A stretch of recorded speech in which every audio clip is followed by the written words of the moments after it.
ഇടത് നിലപാടിൽ ഉറച്ചുകൊണ്ടാണ് ഇങ്ങനെ ഒരു തീരുമാനം. ഇടത് നിലപാടിൽ ഉറച്ചു നിൽക്കണമെന്ന് മുന്നണിയിൽ നിന്ന് ആവശ്യമുയർന്നു എന്നത് ഉറപ്പായിട്ടും CPM-ന് കേന്ദ്ര സർക്കാരിനെ ആ രൂപത്തിൽ അത് അറിയിക്കാൻ പറ്റില്ലല്ലോ. സാങ്കേതികമായ മറ്റെന്തെങ്കിലും വിഷയം അല്ലെങ്കിൽ ഇവിടെ എതിർപ്പുയർന്ന സാഹചര്യത്തിൽ ബുദ്ധിമുട്ടാണ് എന്നത് അറിയിക്കുക എന്നുള്ളതാണ്. ഒരു സംസ്ഥാനത്തിനും സാധ്യമാകാത്ത തലം ഉപാധികൾ അല്ലെങ്കിൽ ഈ തരത്തിൽ സംസ്ഥാനം ഒപ്പിട്ട ശേഷം പിൻവാങ്ങൽ ഒരുപക്ഷെ ഇതാദ്യമാണ്. അതെങ്ങനെ വിശദീകരിക്കുമെന്നതും പ്രധാനമാണ്. ഏതായാലും കത്ത് നൽകാൻ തീരുമാനമായിരിക്കുന്നു എന്നുള്ളത് CPI-യുടെ ആത്മവിശ്വാസം ഉയർത്തിയിരിക്കുന്നു. ഡി രാജയും ബിനോയ് വിശ്വത്തെയും ഈ തീരുമാനം അറിയിച്ചു കഴിഞ്ഞിരിക്കുകയാണ്. എല്ലാം പോസിറ്റീവ് എന്നാണ് കെ പ്രകാശ് ബാബു പ്രതികരിച്ചത്. നേരത്തെ ഏറ്റവും ശക്തമായ പ്രതികരണം എടുത്തതും പ്രകാശ് ബാബു ആണ് എന്ന കാര്യം ഓർക്കണം. CPI അവൈലബിൾ സെക്രട്ടേറിയറ്റ് ഇപ്പോൾ ചേരുകയാണ്. മന്ത്രിസഭായോഗം വൈകിട്ട് 3:30-ക്കാണ് തീരുമാനിച്ചിരിക്കുന്നത്. CPI മന്ത്രിമാർ യോഗത്തിന് എത്തും എന്ന് വേണം ഈ ഘട്ടത്തിലെ സാഹചര്യത്തിൽ നിന്ന് മനസ്സിലാക്കാൻ. TV പ്രസാദിലേക്ക്. പ്രസാദ്, 10 മണിക്ക് ചേരേണ്ട മന്ത്രിസഭായോഗം 3:30-ത്തേക്ക് മാറ്റിയത് തന്നെ CPI-യുമായി ഒരു ചർച്ചയ്ക്ക് വേണ്ടിയിട്ടാണ്. അപ്പോൾ അങ്ങനെ ഒരു തീരുമാനത്തിലേക്ക് എത്തിയിരിക്കുന്നു. ആ തീരുമാനം CPI-ക്ക് അനുകൂലമാണ്. CPI ആവശ്യപ്പെട്ടതുപോലെ തന്നെ കേന്ദ്രത്തിന് കത്തയക്കുക എന്നതിലേക്ക് എത്തുകയാണ്. എങ്ങനെയാണ് ആ ചർച്ച അതിലേക്ക് എത്തിയത് എന്നാണ് അറിയേണ്ടത്. CPI-യുടെ ഉപാധി അംഗീകരിക്കാനുള്ള തീരുമാനത്തിലേക്ക്, CPI-ക്ക് കീഴടങ്ങാനുള്ള തീരുമാനത്തിലേക്ക് എങ്ങനെ CPM എത്തി? പ്രസാദ്, സ്മൃതി, ഗുരുതരമായ രാഷ്ട്രീയ പ്രതിസന്ധിയിലൂടെയാണ് ഇടതുമുന്നണി കടന്നുപോയിക്കൊണ്ടിരുന്നത്. നമുക്കറിയാവുന്നതുപോലെ CPI-യുടെ നിലപാട് ഒരൊറ്റൊന്നു മാത്രമായിരുന്നു. പദ്ധതിയുമായി തുടർന്നു പോകാൻ പാടില്ല, പദ്ധതിയിൽ നിന്ന് പിന്തിരിയണം എന്നുള്ളതായിരുന്നു CPI-യുടെ ആവശ്യം. ആ ആവശ്യമാണ് കഴിഞ്ഞ ദിവസങ്ങളിൽ അവർ CPIM നേതൃത്വത്തിന് മുന്നിൽ, മുഖ്യമന്ത്രിക്ക് മുന്നിൽ വെക്കുകയും ചെയ്തത്.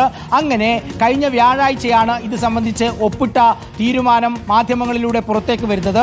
മാധ്യമ വാർത്തകളിൽ നിന്നാണ് CPI ഇക്കാര്യം അറിയുകയും ചെയ്യുന്നത്. നേരത്തെ നമുക്ക് എല്ലാവർക്കും അറിയാവുന്നതുപോലെ മന്ത്രിസഭാ യോഗത്തിൽ CPI മന്ത്രിമാർ എതിർപ്പ് ഉയർത്തിയ ഒരു സാഹചര്യം ഉണ്ടായിരുന്നു.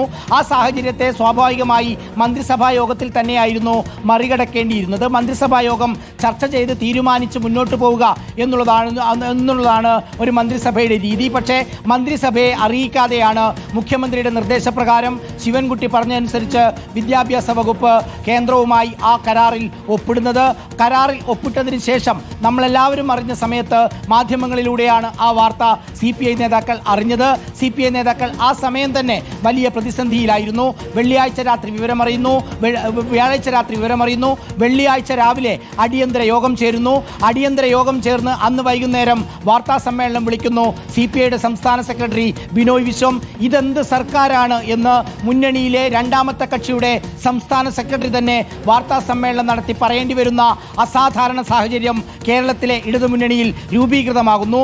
അങ്ങനെ നിൽക്കുന്ന സാഹചര്യത്തിലും 2 ദിവസത്തെ ഇടവേള CPIM-ന് CPI കൊടുക്കുകയാണ്, ശനിയാഴ്ചയും ഞായറാഴ്ചയും. ആ സമയത്തിനിടയിൽ എങ്ങനെയെങ്കിലും പ്രശ്നം പരിഹരിക്കാൻ കഴിയും എന്ന ആത്മവിശ്വാസമായിരുന്നു മുഖ്യമന്ത്രിക്ക് ഉണ്ടായിരുന്നത്.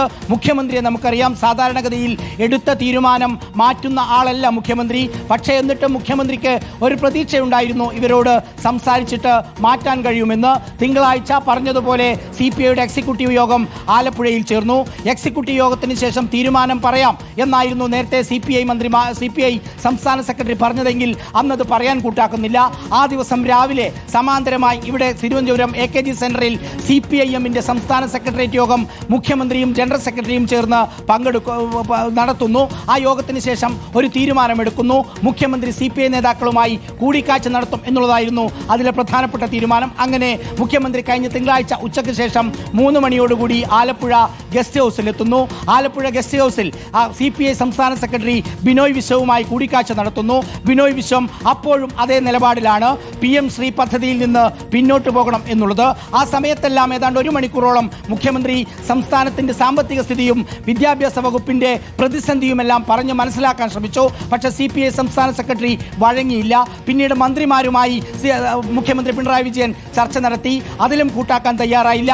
പിന്നീട് പാർട്ടി എക്സിക്യൂട്ടീവ് തീരുമാനിച്ചതുപോലെ പാർട്ടി സെക്രട്ടേറിയറ്റിന് തീരുമാനമെടുക്കാൻ ചുമതലപ്പെടുത്തിയിരുന്നു. പാർട്ടി സെക്രട്ടേറിയറ്റ് യോഗം തീരുമാനിച്ചു ബുധനാഴ്ച നടക്കുന്ന മന്ത്രിസഭാ യോഗത്തിലേക്ക് CPI-യുടെ മന്ത്രിമാർ ഇല്ല എന്ന്. അപ്പോഴും വലിയ പ്രതിസന്ധിയിൽ ആടിയുലയുകയായിരുന്നു ഇടതുമുന്നണി. പക്ഷേ മുഖ്യമന്ത്രി അപ്പോഴും പ്രതീക്ഷിക്കുന്നുണ്ടായിരുന്നു എങ്ങനെയെങ്കിലും മന്ത്രിസഭാ യോഗത്തിലേക്ക് വരുമെന്ന്. പിന്നീട് അങ്ങനെ ഒരു സാഹചര്യം ഇല്ലാത്ത സാഹചര്യത്തിൽ സാധാരണഗതിയിൽ നിന്ന് വ്യത്യസ്തമായി ഇന്ന് രാവിലെ നടക്കേണ്ടിയിരുന്ന മന്ത്രിസഭാ യോഗം ഉച്ചതിരിഞ്ഞ് 3:30 മാറ്റുന്നു. അപ്പോഴും മുഖ്യമന്ത്രി പറയുന്നുണ്ടായിരുന്നു ഏതെങ്കിലും രീതിയിൽ ഇവർ വരും എന്നുള്ളൊരു ആത്മവിശ്വാസം മുഖ്യമന്ത്രിക്കുണ്ടായിരുന്നു. ഒടുവിൽ സ്മൃതി, മുഖ്യമന്ത്രി കീഴടങ്ങിയിരിക്കുന്നു. കാരണം ഇത് പാർട്ടിയുടെ സംസ്ഥാന സെക്രട്ടേറിയറ്റ് ഗൗരവമായി ചർച്ച ചെയ്തെടുത്ത തീരുമാനമല്ല PM ശ്രീയും ഒപ്പിടുക എന്നുള്ളത്. ഇത് മുഖ്യമന്ത്രിയുടെ തീരുമാനമായിരുന്നു, മുഖ്യമന്ത്രിയുടെ നിലപാടായിരുന്നു. മുഖ്യമന്ത്രി പിണറായി വിജയനാണ് യഥാർത്ഥത്തിൽ CPIയുടെ നേതൃത്വത്തിന് മുന്നിൽ കീഴടങ്ങിയത് എന്നുള്ളതാണ്.